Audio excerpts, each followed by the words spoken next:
और अब खबर है चीन को भारत के सॉलिड जवाब पर। भारत ने चीन को इशारों में नहीं बल्कि साफ तौर पर बता दिया है कि आपकी शर्तों पर एलएसी का समाधान नहीं हो सकता। समाधान होगा तो समानता के सिद्धांत पर होगा, बात होगी तो बराबरी की होगी। मोदी सरकार में विदेश मंत्री एस जयशंकर का ये जवाब आपको सुनाएंगे, लेकिन उससे पहले एलएसी पर भारत और चीन के बीच तनाव से जुड़ी कुछ जानकारी आपके साथ शेयर करना बहुत जरूरी है। देखिए कि न हम किसी से आंख झुका करके बात करेंगे, न ही हम आंख उठा करके बात करेंगे, हम आंख मिला करके बात करेंगे। We cannot resolve it by having one country say that this is the solution.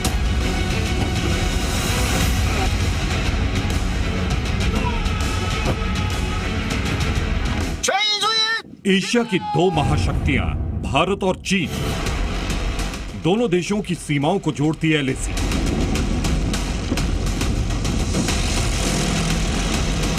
और एलएसी पर गहराता जा रहा है तनाव।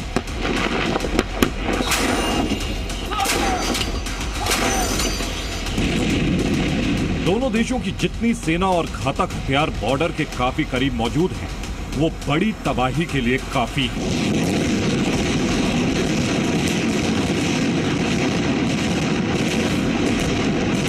चीन ने पूर्वी लद्दाख में अपने 60,000 से ज्यादा सैनिकों को तैनात कर रखा है।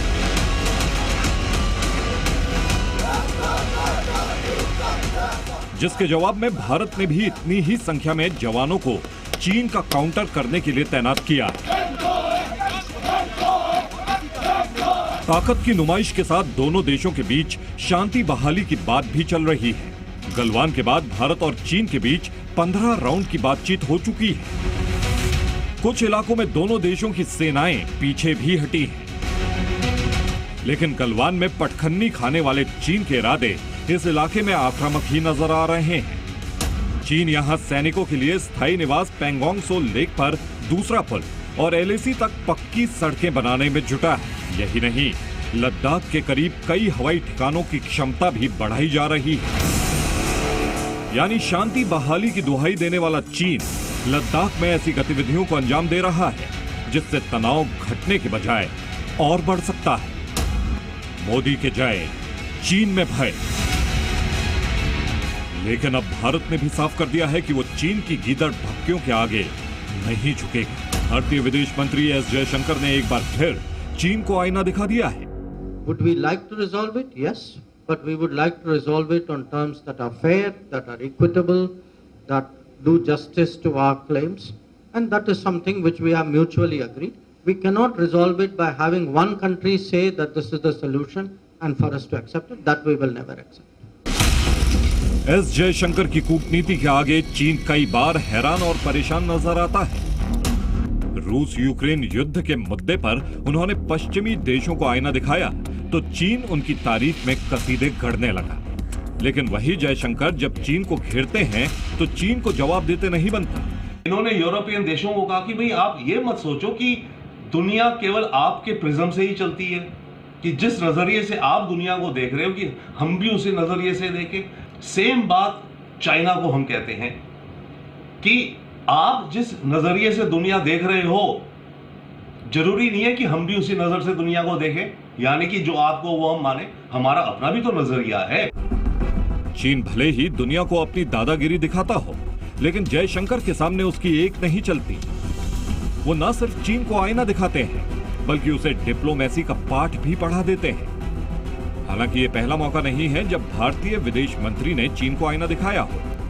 इससे पहले मार्च में जब चीन के विदेश मंत्री वांग यी भारत पहुंचे थे, तब भी एस जयशंकर ने उन्हें सधे हुए अंदाज में समझाया था।